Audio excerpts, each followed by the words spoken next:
One early autumn morning, the lifeless body of Emily Crawford was discovered in her car parked on a secluded road just outside Asheville, North Carolina. Emily, a local kindergarten teacher beloved by many, had gone missing 2 days prior, leaving behind a worried husband and a community in shock. David Crawford, Emily's husband, was the first to report her missing. David, a mild-mannered accountant, had been frantic with worry, his anxiety evident in the tremor of his voice when he spoke to the police. The discovery of Emily's body turned his worst fears into a nightmarish reality. Alongside David, 2 other men, Brian Harrison and Evan Martin, soon came under the scrutiny of the investigation. Both had been intimately involved with Emily, each harboring deep and complex feelings for her. Detective Rachel Green, a seasoned investigator with a sharp mind and an unyielding determination for justice, was assigned to the case. As she delved into Emily's life and the relationships that entwined her with David, Brian, and Evan, it became clear that beneath the surface of this seemingly straightforward case lay a labyrinth of secrets and betrayals. The story of Emily Crawford's demise was not just a tale of a tragic death but of a tangled web of love, deceit, and vengeance. It was a crisp morning when Officer John Miller received a call about an abandoned vehicle on the outskirts of Asheville. As he approached the scene, the sight of Emily Crawford's car sent a chill down his spine. The car was parked haphazardly, one wheel on the gravel shoulder and the other on the grassy verge. The windows were fog, and the faintest hint of a foul odor wafted through the air. Miller peered through the driver's window and recoiled. Emily Crawford was slumped over the steering wheel. Her skin was pale, and a faint trickle of blood had dried on her temple. The immediate cause of death was not apparent, but the scene suggested foul play. The small community of Asheville buzzed with shock and sorrow as news of the discovery spread. Emily had been missing for 48 hours, and her friends and family had clung to hope that she would return unharmed. Now that hope was cruelly dashed. David Crawford was inconsolable, his grief magnified by the public scrutiny he now faced. He had been the one to report Emily missing, and now he was thrust into the center of a murder investigation. Detective Rachel Green arrived at the scene, her expression grim. She meticulously inspected the car and the surrounding area, noting the lack of defensive wounds on Emily's body and the absence of a struggle. This suggested she might have been unconscious or incapacitated for death. A preliminary examination revealed traces of a powdery substance on the passenger seat, would later be identified as a potent sedative. Green ordered the car to be towed to the forensic lab for a thorough examination and instructed her team to canvass the area for witnesses. The investigation had just begun, but the pressure to find answers was immense. The community wanted justice for Emily, and the police were determined to provide it. The Asheville Police Department quickly mobilized to investigate Emily Crawford's death, Detective Green spearheading the effort. Her no-nonsense attitude set the tone for the team. The first order of business was to question David Crawford, whose proximity to the victim made him an initial person of interest. David was brought in for questioning at the station. He looked haggard, dark circles under his eyes, betraying sleepless nights. Detective Green began with routine questions about his relationship with Emily, her recent activities, and his whereabouts during the time she was missing. David explained that he and Emily had been married for 5 years, a seemingly happy couple in the eyes of the community. He recounted the night Emily disappeared. She had left the house around 7 p.m., claiming she needed to run some errands. When she didn't return, grew worried and called the police the next morning. Green noted his demeanor, searching for signs of deception. David provided an alibi, stating he was home watching TV that night. He offered to let the police verify his story with their home security system's footage. Green made a mental note to follow up on this lead. As the interview progressed, another name surfaced: Brian Harrison. According to David, Brian was a close friend of Emily's, someone she had known for years. David admitted he had always felt a bit uneasy about their relationship, but had no concrete reason to suspect anything untoward. Detective Green decided to pay Brian a visit. Brian Harrison, a tall man in his early 30s with an air of easy confidence, welcomed the detectives into his home. He seemed genuinely distraught upon hearing of Emily's death, insisting they had been just friends. However, his nervous fidgeting suggested there might be more to the story. The investigation widened to include Evan Martin, a local artist who had been seen with Emily on numerous occasions. Evan, in his mid-40s, was known for his brooding temperament and reclusive lifestyle. He was less forthcoming than Brian, evading direct questions and offering vague, cryptic responses. Detective Green sensed that both Brian and Evan were hiding something. The threads of Emily's life began to unravel, revealing a woman who was far more complex and enigmatic than anyone had realized. With each interview, the investigation grew more convoluted, and the stakes became higher. The truth about Emily's death was buried beneath layers of secrets, and it was up to Green to dig them out.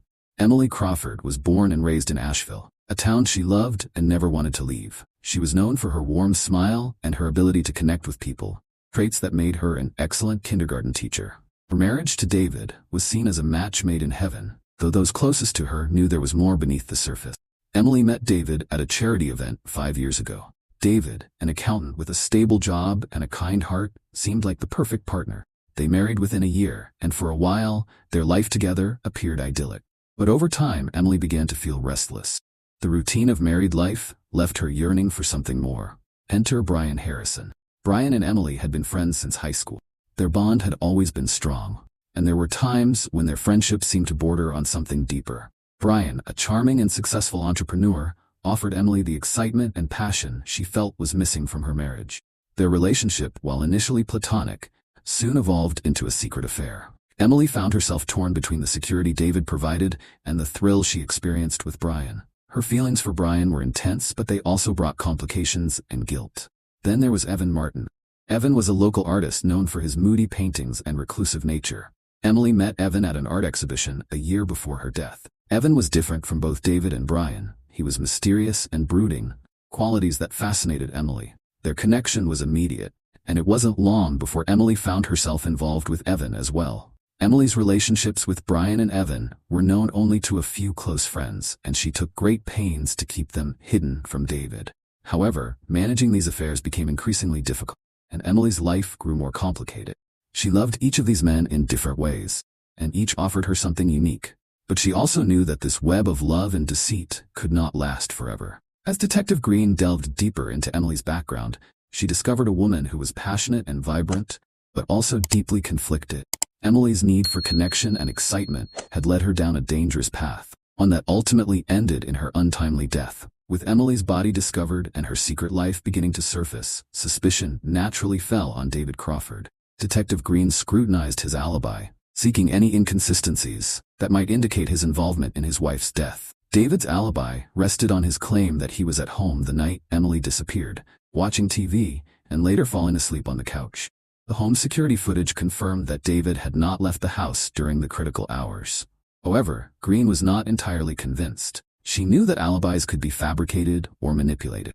The state of the Crawfords' marriage became a focal point of the investigation. Friends and neighbors painted a picture of a couple that appeared happy but had their share of issues.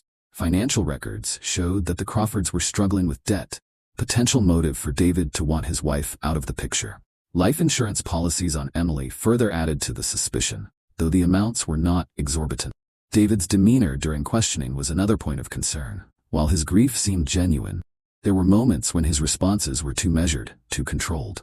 Green wondered if he was hiding something or simply trying to protect himself from being wrongfully accused. The most damning piece of evidence was a series of text messages exchanged between David and Emily in the days leading up to her disappearance.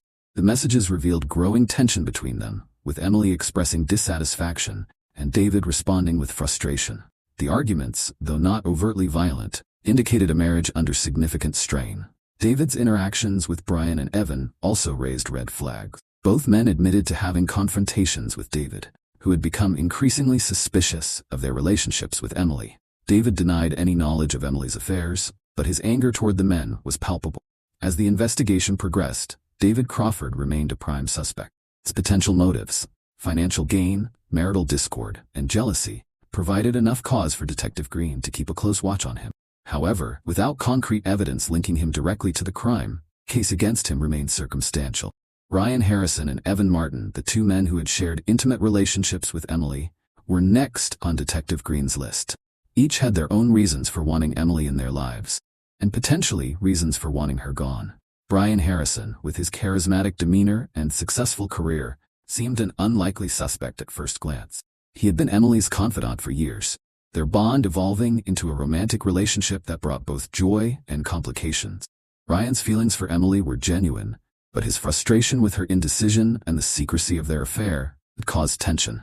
During questioning, Brian admitted to feeling hurt and betrayed when he discovered Emily's involvement with Evan, but he vehemently denied having anything to do with her death. Evan Martin was a different story. Known for his brooding personality and artistic temperament, Evan had always been somewhat of an enigma. His relationship with Emily was intense and passionate, also fraught with jealousy and possessiveness. Evan's art often reflected his tumultuous emotions, and his interactions with Emily had been no exception. During his interview, Evan was evasive, the answers tinged with bitterness. He expressed deep sorrow over Emily's death, but also a lingering resentment toward her for being unable to fully commit to him. Green noted the contrasts between Brian and Evan, one a polished, successful businessman, the other a moody, introspective artist. Both had motives driven by love and jealousy, and both had been deeply affected by Emily's actions. The detective also discovered that Brian and Evan had confronted each other on several occasions, their arguments escalating as Emily's relationships with them became more entangled. The investigation into Brian and Evan's backgrounds revealed more layers to Emily's story. Each man had been drawn to Emily's vivacious personality and warmth, but both had also experienced the darker sides of their relationships with. Complexity of these relationships suggested that Emily's death was not a straightforward case of jealousy or revenge, but rather a culmination of many conflicting emotions and desires. As Detective Green continued to unravel the intricacies of Emily's life and relationships, she realized that the truth was buried deep within a web of passion, betrayal, and hidden motives. The challenge was to untangle these threads and find the one that would lead to Emily's killer. As Detective Green dug deeper into the lives of Emily, David, Brian, and Evan, she began to uncover a series of startling revelations and secrets that painted a clearer picture of Emily's complex world. The first major revelation came from Emily's close friend, Anna Thompson. Anna revealed that Emily had been confiding in her for months about the struggles in her marriage and the turmoil caused by her relationships with Brian and Evan. Emily had been feeling increasingly trapped and overwhelmed by the dual pressures of maintaining her marriage and managing her affairs. Anna also mentioned that Emily had expressed fears about someone stalking her, though she never specified who. This new information prompted Green to re-examine the evidence with fresh eyes. Possibility of third-party involvement. Someone who knew about Emily's affairs and had a vested interest in her demise became a compelling angle. Green ordered a deeper investigation into Emily's communications and social media, looking for any signs of threats or suspicious activity. The forensic analysis of Emily's car provided another crucial piece of the puzzle. Traces of the sedative found in the passenger seat matched a prescription registered to Evan Martin. When confronted with this evidence, Evan's calm façade began to crack. He admitted to having the sedative, but claimed he had no intention of harming Emily. According to Evan, Emily had asked him for the sedative to help her sleep, a claim that was difficult to verify. Further complicating the investigation was a discovery in Brian's financial records. Large sums of money had been transferred between Brian's accounts and an unknown third party over the past few months. Brian explained that these were business transactions, but the lack of clear documentation raised suspicion. Green wondered if Brian might have been involved in some form of blackmail or had hired someone to intimidate Emily. The pressure on all three men intensified as Green continued to piece together Emily's last days. Interviews with neighbors and colleagues revealed that Emily had been planning to leave Asheville, possibly to escape the tangled relationships she had found herself in. She had been seen packing boxes into her car and had mentioned to a colleague that she needed a fresh start. Then came the biggest revelation of all, a hidden journal found in Emily's belongings. The journal contained detailed accounts of her relationships with David, Brian, and Evan, as well as her fears and plans for the future. Emily wrote about feeling suffocated by David's controlling nature, exhilarated by her affair with Brian, and deeply conflicted about her intense connection with Evan. She also mentioned receiving anonymous threats, which she suspected were from someone who knew about her affairs. The journal painted a picture of a woman caught in a web of her own making, desperate to break free but unsure how. It provided Detective Green with critical insights into Emily's state of mind and the potential motives of those around her. With this new evidence, Green felt she was finally closing in on the truth. Just as Detective Green thought she was getting closer to solving the case, a surprising twist emerged that shifted the focus of the investigation. A new piece of evidence surfaced. Security camera recording from a nearby convenience store that showed Emily in the company of a man who was neither did Brian nor Evan on the night she disappeared. The man in the footage was identified as Christopher Collins, former colleague of Emily's from a previous job in a neighboring town.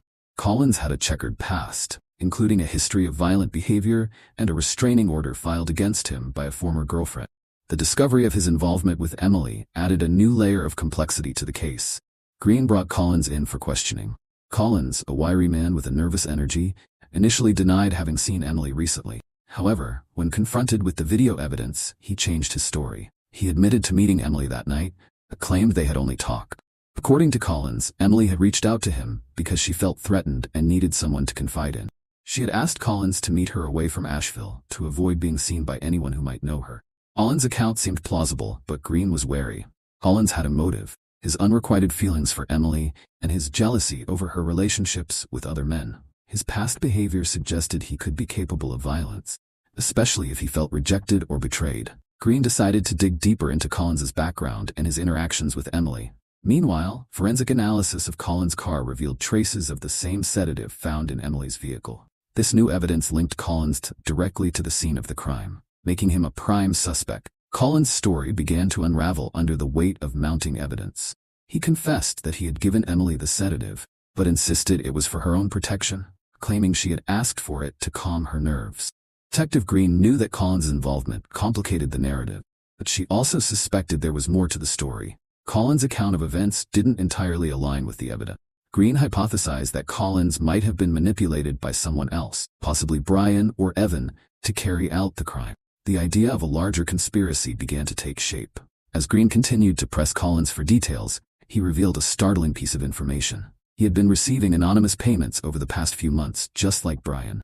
Collins claimed he didn't know who was behind the payments, but admitted they were meant to ensure his silence about his meetings with Emily. This revelation pointed to a coordinated effort to keep Emily's secrets hidden. Green realized that the investigation had taken a dark turn, one that involved not just a crime of passion, but a calculated plan to silence Emily permanently. The pieces of the puzzle were finally starting to fit together, and Green was determined to uncover the mastermind behind the plot. The investigation took a sinister turn as Detective Green unraveled the web of deception surrounding Emily's death. The revelation of anonymous payments and Collins's involvement hinted at a larger, more nefarious plot.